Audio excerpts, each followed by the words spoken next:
Quand on voit des listes des meilleurs films de science-fiction de tous les temps, ou au moins des années 50, il y a un certain nombre de titres qu'on voit à peu près toujours.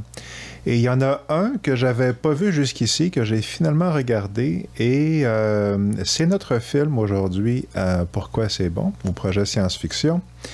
Et le film, c'est The Incredible Shrinking Man, l'homme qui rétrécit, de 1957. Réalisation de Jack Arnold, d'après le roman de Richard Matheson, qui a aussi écrit le scénario. Et qu'est-ce que ça raconte? Ben, c'est très simple, c'est dans le titre. Il y a un gars qui est en voyage avec sa blonde, son épouse en fait, et ils sont en bateau. Il est exposé à des pesticides, je sais pas c'est quoi, puis bon, il se passe rien au début, mais après 6 mois, il est par ailleurs exposé à des radiations. Le fait est qu'il se rend compte, en mettant sa chemise un matin, que ses pantalons, qu'il est en train de rapetisser. Et puis, il va voir les médecins. Évidemment, ils ne savent pas c'est quoi, mais ça continue, cette diminution-là. Ben, éventuellement, les savants découvrent que c'est ça. Il y a une réaction chimique qui fait que c'est ça, il est en train de devenir de plus en plus petit, puis il cherche à trouver un remède, il pense qu'ils sont parvenus à un moment donné, mais en fait, ça tient pas. Et il arrête jamais de rétrécir. C'est ça l'idée. Puis le film est un peu structuré en 3 ou 4 parties, là, selon les grands moments là, de sa perte de taille. Il y a le moment où il a à peu près une taille normale, il y a le moment où il fait environ 3-4 pieds de haut. Puis après ça, il continue de diminuer. C'est ça, il fait environ à un moment donné, il tient dans une maison pour poupées. Après ça, il tient dans une boîte d'allumettes, puis etc. Et c'est ça, au fur et à mesure, donc, il va affronter un certain nombre de défis, autant psychologiques que physique. Son chat va devenir une menace, l'araignée dans le sous-sol va devenir une menace, etc. Donc, c'est à peu près ça, le principe du film. Puis, est-ce que ça mérite d'être qualifié de chef-d'œuvre? Est-ce que c'est aussi bon que le monde dit? Oui.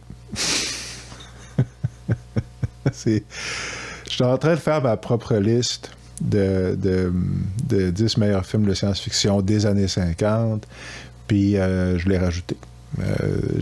C'est prodigieusement bon. Puis on va voir aujourd'hui les nombreuses raisons, même si je vais passer vite, encore une fois, sur plusieurs d'entre elles, là, pour ne pas m'éterniser trop longuement, mais je vais en lister un certain nombre de ces raisons-là qui font que c'est un film de science-fiction qui est exceptionnellement bon. C'est pas parfait, mais c'est un petit peu ergoté sur des détails. Là, c'est très, très bon. Puis, première raison pour laquelle c'est bon, ben, on va commencer par le talent qui est impliqué. Bon, les acteurs, les principaux talents, en fait, si je parle de Jack Arnold puis Richard Matheson, que j'ai déjà mentionné, je vais quand même dire rapidement que le rôle principal, l'homme en question qui est rétréci, il est joué par, je crois, Grant Williams, qui a joué dans beaucoup de films de science-fiction, entre autres dans The Monolith Monsters, que j'ai vu cette année, il n'y a pas longtemps en tout cas, puis que ça, j'avais bien aimé. Il y a aussi Randy Stewart qui joue son épouse, dont c'est un des seuls films, mais qui a joué énormément à la télévision, qui est super bonne là-dedans. Elle fait vraiment un très bon boulot. Puis, il y a aussi un autre acteur qui est William Schaffert, en tout cas, je ne suis pas certain là, comment est-ce que... Ouais, j'ai écrit son nom en bas. Qui joue le docteur principal et que j'ai reconnu tout de suite, mais je ne savais pas dans quoi. Puis en fait, bon, il y a des petits rôles dans Colossus, là, de Forbidden Project, un autre très bon film. Mais surtout, c'est le genre de gars qui a eu une énorme carrière, a joué des petits rôles au cinéma et beaucoup à la télévision. Tu sais, L'homme de 6 millions, je pense qu'il a joué dans la série Twilight Zone des années 60, il a joué dans la série Twilight Zone des années 80. Il a tourné énormément. Il a été président de la Screen Actors Guild là, américaine pendant 2-3 ans, années 70-80. Bon, j'ai vu ça tantôt sur l'IMDb, je ne savais pas par cœur. Mais c'est un gars qui a eu une longue une carrière très longue et distinguée. Il est décédé, je pense, en 2016. Puis je crois comprendre qu'il a travaillé jusqu'à la fin. Puis il est très bon là-dedans. Un petit rôle, mais il est très bon là-dedans. Mais quand on parle du talent du film, ben c'est ça. Jack Arnold et Richard Mathewson, c'est des noms, quand on les voit, on sait que ça va être bon, puis on sait que ça va être bon à cause de films comme ça. Tout ce que je vais faire pour eux, c'est vous lister les trucs qu'ils ont fait avant. OK? Ben Jack Arnold, il a fait Creature from the Black Lagoon, un classique et un chef-d'œuvre. Il a fait la suite, Revenge of the Creature, qui n'est pas un classique, mais qui est cool quand même. Il y a Clint Eastwood dans un petit rôle. Il a fait Tarantula, des années 50, je crois, que j'avais vu quand j'étais petit, que j'avais super gros aimé. Ça m'avait vraiment impressionné. C'était pas mal meilleur que ce qu'on était en droit de s'attendre. Il a réalisé It Came from Outer Space, qui est un de mes films de science-fiction préférés de tous les temps, un de mes films préférés essentiellement tout court. Hyper bon film, super intelligent. Bon, etc. Monster on the Campus, The Space Children, ceux-là, je les ai pas vus, mais puis beaucoup d'autres films comme ça. Mais tu sais, c'est un gars que sur son CV, il y a Creatures from the Black Lagoon, Tarantula, It Came from Outer Space, puis ça. Ça fait que c'est un bon CV. Puis Richard Mathewson, c'est un écrivain et scénariste. C'est un nom. Quand tu vois son nom au générique, tu sais que ça va être bon. Puis même des chances d'être vraiment, vraiment, vraiment excellent. Puis on va voir dans un instant pourquoi. Là, je veux dire, les qualités dans ses autres œuvres se retrouvent ici, même si c'est son premier scénario de film, apparemment. Puis je sais pas si c'était son combienième roman, mais clairement, il était plutôt en début de carrière à ce moment-là. Qu'est-ce qu'il a écrit, Richard Mathewson? Il a écrit I Am Legend, le roman. Ne vous fiez pas trop sur les versions filmiques.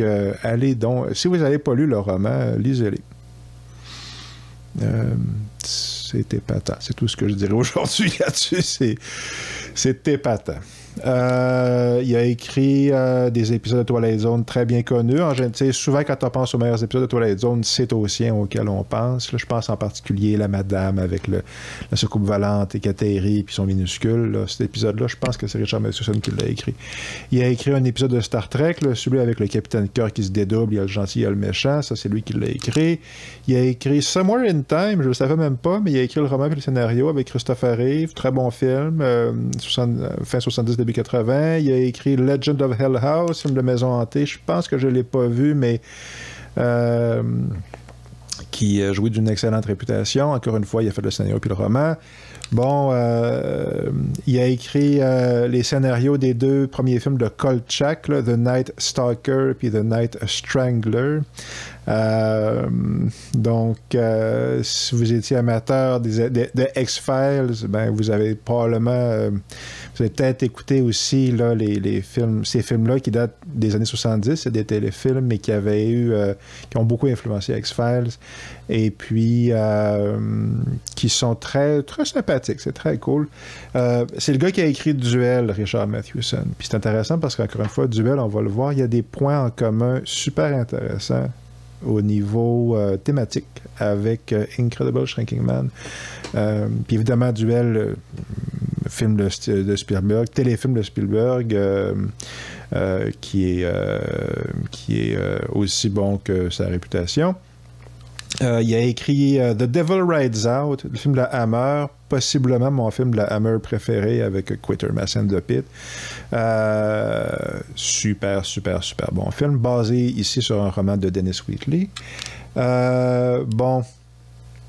Puis pour finir la liste là, pour Richard Mathewson aujourd'hui, il a écrit 2 scénarios pour les films d'Edgar Allan Poe de Roger Corman, à savoir Pit and the Pendulum et Fall of the House of Usher. Et il a écrit le scénario de Master of the World avec Vincent Price puis Charles Bronson. Je pense que c'est celui-là. Qui est basé sur un roman de Jules Verne. Puis si c'est bien un film auquel je pense, je l'avais vu il y a quelques années, encore une fois, 2-3 ans, et j'avais été très, très, très agréablement surpris. Donc c'est peut-être même plus 5-6, mais voilà. Bon, ben rentrons dans le vif du sujet. Qu'est-ce qu'ils ont, ces deux talents-là en particulier? Qu'est-ce qu'ils font de tellement intelligent puis de tellement talentueux pour que je commence avec la longue liste de leurs faits d'armes? Bon, ben... OK. Le film est saisissant à plusieurs points de vue. D'abord, c'est vraiment l'histoire du couple avant d'être l'histoire du gars. Au fur et à mesure que le gars rapetisse, ben, leur couple commence à s'effondrer essentiellement. Puis parce que lui est pas capable, il prend pas, là, il est pas, il gère pas bien du tout. Puis évidemment, bon, ben, c'est assez énorme comme situation, ce qu'il vit. Énorme, je sais pas si le mot est bien choisi, mais il prend très mal. Il prend très mal, il devient plus ou moins abusif avec elle, puis il y a une narration, il parle en même temps. C'est compté plus ou moins en flashback, puis il dit ouvertement là, que il a très, très, très mal, puis il vient à un stade où est-ce qu'il contemple sérieusement de se suicider, là, juste pour lui foutre la paix à sa femme, là, parce qu'il sait qu'il est en train de devenir vraiment odieux, là, c'est quand il est rendu vraiment petit. Puis, c'est ça, au début, quand il commence à rapetisser, sa femme le soutient vraiment énormément, puis... mais dès le début, là, le film nous envoie des signes que même si eux sont optimistes, il y a peu de chances que ça finisse bien, cette histoire-là. Donc, puis est-ce que ça finit bien ou pas? Ben, vous le regarderez, mais ça dépend vraiment comment on le regarde, puis c'est une autre des forces du film, je le mentionnerai à la fin. Tu vas pour dire que ce portrait-là de ce couple qui se désagrège sous une pression inimaginable est extrêmement finement réalisé, je dirais. Puis, il y a une copie, il y a plusieurs copies de ce film-là, mais il y a une version petit budget qui est The Amazing Colossal Man, où est-ce qu'à la place de rapetisser, il grandit, mais c'est exactement le même film avec le gars qui pète les plombs avec sa copine, là, le même principe. Puis, je le mentionne ici parce que ben, vous voyez la différence. Parce que dans Incredible Shrinking Man, ça marche très bien. Puis Amazing Colossal Man, ça marche pas du tout. C'est risible. Il y a un épisode de Mystery Science Theater 3000 qui se moque du film. Puis c'est pour dire que c'est pas évident du tout à bien réaliser. Ça a bien...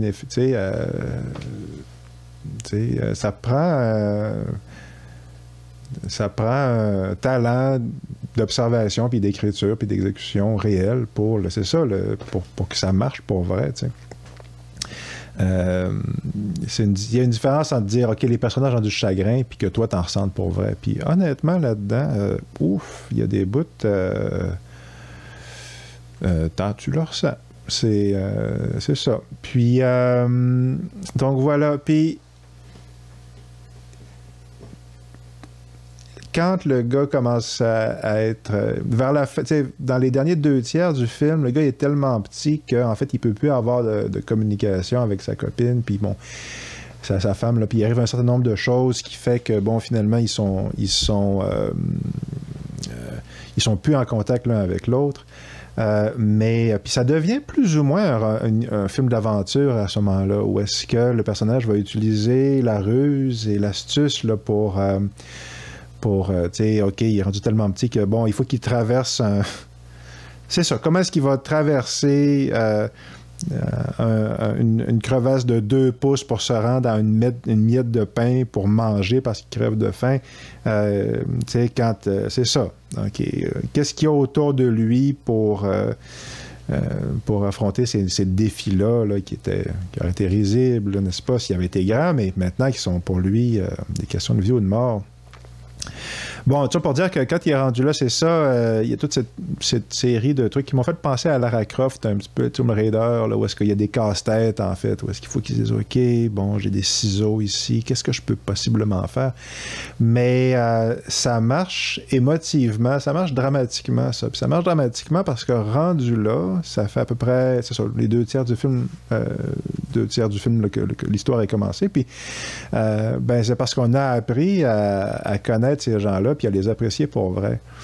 Puis, tu sais, quand on se fait tout le temps dire ça, tu sais, quand on veut écrire des scénarios, ou c'est un conseil qu'on se fait donner, ou de nous faire comprendre les personnages pour qu'on s'attache à eux, pour que quand il leur arrive quelque chose, on leur sente pour vrai, tu sais. Les enjeux sont plus élevés. Mais généralement, très souvent, la manière que c'est exécuté, ça marche pas. Puis il y a différentes raisons à ça, mais c'est pas parce que tu as 2 personnages en voiture, puis il y en a un qui fait un monologue pour raconter quand il était petit, que peu importe. C'est pas parce que tu as une scène comme ça ou une longue conversation sur le détail de la vie privée d'un personnage ou de l'autre, même s'il t'es montre. C'est pas suffisant, ça. Il faut vraiment qu'il y ait un investissement dramatique réel, puis tu l'as là-dedans. C'est ça l'astuce. Puis tu l'as, je pense que c'est ça encore une fois, parce que c'est autant l'histoire du gars que de sa femme, que de leur couple pris ensemble. C'est ça. Puis pour conclure sur ce point-là, c'est ça. Quand il faut qu'il grimpe les escaliers avec un... Il s'amanche un truc avec... Il plie un clou, puis il attache un fil, puis il se sert de ça comme crochet là, pour gravir, comme si c'était une montagne, là, les marches de son escalier dans son sous-sol. Ben, quand il escalade ces escaliers-là, c'est vécu comme quelque chose de dramatique. Okay? C'est vécu comme... C'est une situation qui a une importance parce que c'est le personnage qui est en train de le vivre, pas juste parce que c'est visuellement impressionnant. Ceci dit, tout le côté visuel marche très bien. C'est sûr qu'il y a des effets spéciaux qui ont vieilli, pour différentes raisons, mais beaucoup des effets spéciaux, c'est simplement le genre d'effets spéciaux que Peter Jackson a utilisé pour les Hobbits, là. Ou est-ce que c'est des affaires de perspective, ou il a refait le décor, il a fait une version du salon où l'action se passe en bout du film, une version plus grosse et une autre plus grosse encore pour que lui ait l'air d'être plus petit. Ce genre de truc-là, d'astuce-là. Puis, c'est ça. Donc ça marche très bien. Les effets sonores aussi, plus que lui rapetisse, plus que... mettons, si une goutte d'eau tombe par terre, ça produit un son énorme. Quand il traîne le fameux clou dont je parlais, ou des genres de trucs comme ça fait un bruit comme si on traînait une barre de fer de 80 livres. Là, donc, c'est très astucieux la manière que c'est fait. Puis c'est ça, il y a beaucoup d'affaires, beaucoup de détails comme ça, pas seulement au niveau que j'ai mentionné, mais dans l'ensemble de l'œuvre. C'est... alors, puis encore une fois, ça se reflète autant au niveau de la réalisation cinématographique que de la réalisation cinématographique que la finesse psychologique. Puis j'ai listé encore plein d'autres affaires, mais je pense que je vais conclure sur une affaire, 2 trucs en fait. OK. Peut-être même 3, mais je vais être rapide. Premièrement, plus il rapetisse, plus ce qui était familier au début devient terrifiant. Je pense que j'ai mentionné tantôt le chat, là.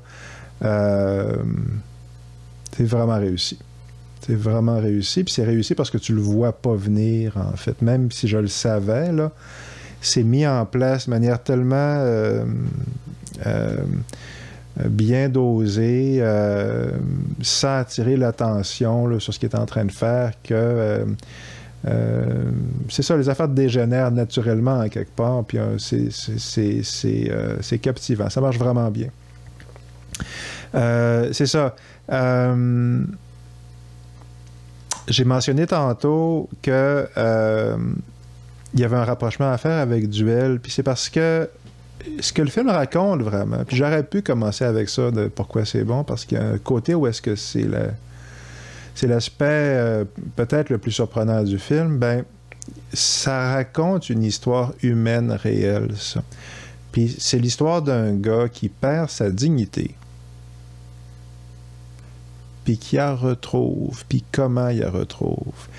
Puis il la retrouve à un moment où il n'y a personne qui peut l'apprécier sauf lui. Puis ça, c'est pas rien.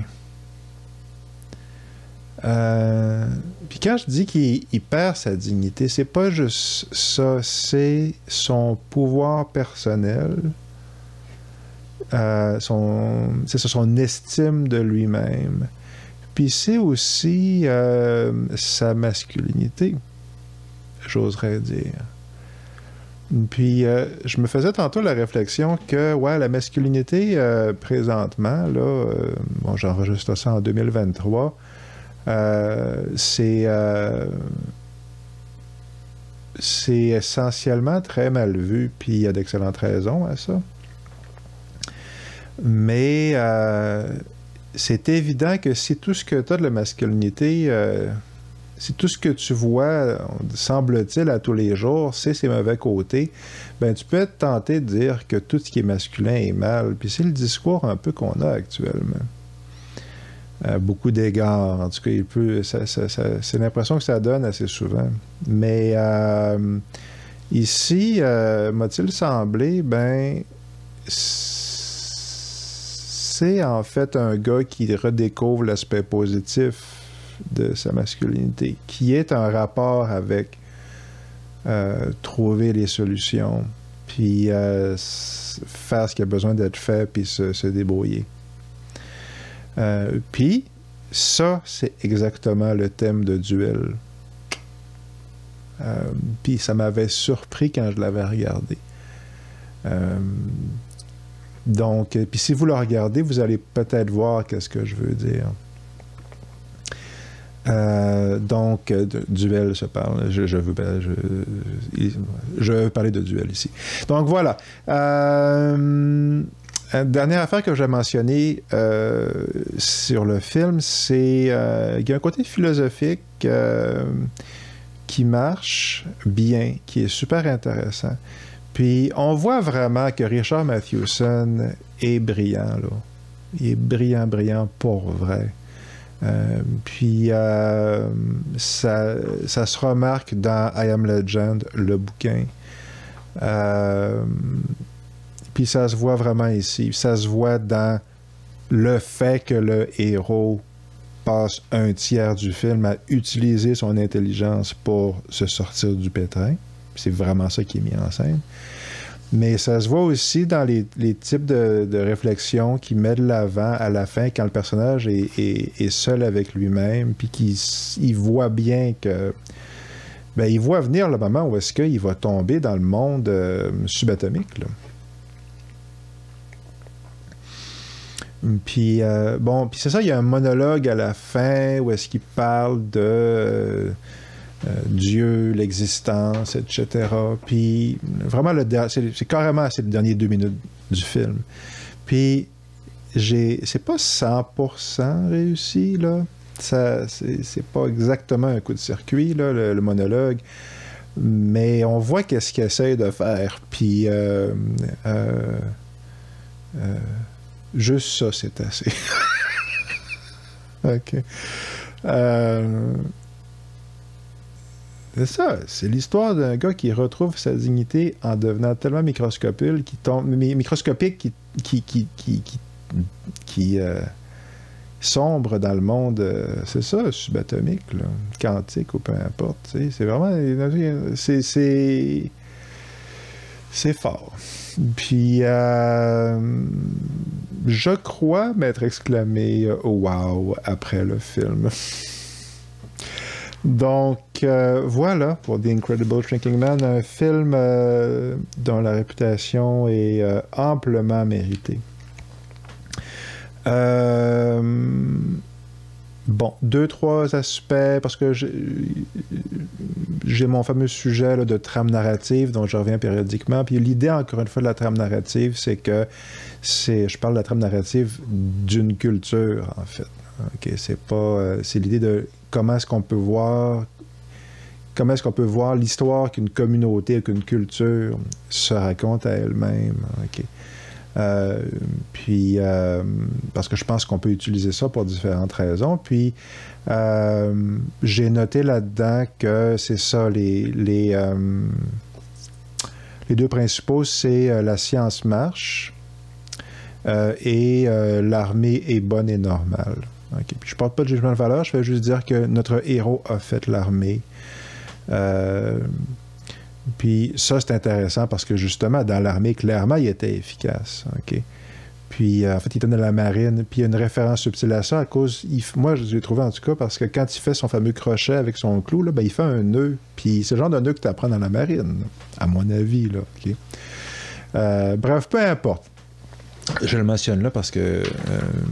pour réutiliser dans une autre vidéo plus tard un jour, peut-être. Mais, puis dernière affaire sur le film, avant de passer à ma suggestion, quand il passe ses tests médicaux, ça m'a fait penser à l'Exorciste, en fait. Parce que il y a toute une séquence dans l'Exorciste où est-ce que, c'est ça, sa mère amène la fille qui est possédée voir les médecins, puis ils lui font passer une batterie de tests, tous plus épouvantables les uns que les autres, là, horribles, là. Inconfortable et douloureux. Puis le but dans l'exorcisme, je pense, c'est entre autres de montrer que c'est ça, ils ont épuisé toutes les avenues scientifiques. Okay? Donc, ça leur permet d'écarter dans ce film-là les doutes que le public se dit, en fait, là, de dire non, on a regardé voir si c'était médical et clairement, c'est pas le cas. Puis il y a quelque chose de comparable ici, parce que quand il passe tous ses tests, bon, c'est ça, il donne une explication médicale à son affaire, mais c'est ça, ce n'est pas... Si vous avez regardé ma vidéo sur qu'est-ce que la science-fiction, est-ce que je mentionne que la science est toujours mise en scène, et généralement une mise en scène de science, en fait, elle n'est pas là pour refléter la pratique de la science, elle est là pour refléter l'idée de la science. Puis je pense que c'est encore une fois ce qui se passe ici. Mais bon, sujet pour un autre jour. Voilà, donc ma recommandation, ben, j'ai pensé à The Fly, en fait, ouais, surtout la version de 86, en fait, parce que c'est celle de Cronenberg, c'est comparable parce que sa situation dégénère, puis on suit ça, puis il est en couple là-dedans aussi, puis The Fly, si vous ne l'avez pas vu, il doit courir, regardez ça, c'est super bon. J'ai pensé aussi à X, The Man with X-Ray Eyes de Ray Milland, qui est très bon, mais que je pouvais pas vraiment recommander parce que j'avais trouvé la fin vraiment horrible, dans le sens très bien exécuté, logique dans le film qu'on est en train de regarder, mais en mon âme et conscience, je peux pas dire que je le recommandais parce que je me suis dit, quand je l'ai regardé à l'époque, bon, je pense pas que je vais l'écouter 2 fois. T'sais. Puis à cause de ça, là, je peux trouver la fin vraiment horrible. Mais ceci dit, c'est super bon. C'est un autre film qui a une excellente réputation. Pas à ce niveau-là, là. C'est 2-3 niveaux en dessous, mais quand même, c'est plutôt très bon, The Man with X-Ray Eyes. Mais non, votre recommandation pour aujourd'hui, c'est Them, avec un point d'exclamation, de 1954, de Gordon Douglas. Puis j'ai choisi ça parce que c'en est un autre film de science-fiction qui est souvent listé dans les meilleurs films des années 50, dans les classiques de la science-fiction, et que j'avais aussi pas vu aller jusqu'à très récemment, puis que j'ai aussi trouvé une très, très, très agréable surprise, puis un très bon moment de cinéma, bien réalisé, atmosphérique, etc. Tu sais, puis qu'est-ce que ça raconte? C'est des fourmis géantes, hein? C'est du monde qui se font attaquer par des fourmis géantes. Puis, c'est ça que c'est. À la fin, l'armée est impliquée, je pense. Bon. Fait que... Ben, des films d'insectes en général, comme The Swarm, dont on a parlé récemment, ou des films d'insectes géants ou de monstres géants, c'est pas toujours bon, hein? Puis Them, ça l'est. Puis le mot fort de Them, c'est atmosphérique. C'est atmosphérique et dramatiquement efficace, un peu comme Incredible Shrinking Man. Donc, une bonne comparaison, puis un film sans doute moins regardé aujourd'hui qu'à une certaine époque et qui mérite absolument votre temps et votre attention. Autant Them que The Incredible Shrinking Man. Alors, pourquoi c'est bon, The Incredible Shrinking Man? Ben parce que c'est un classique qui est étonnamment intelligent et profond et bien réalisé et touchant.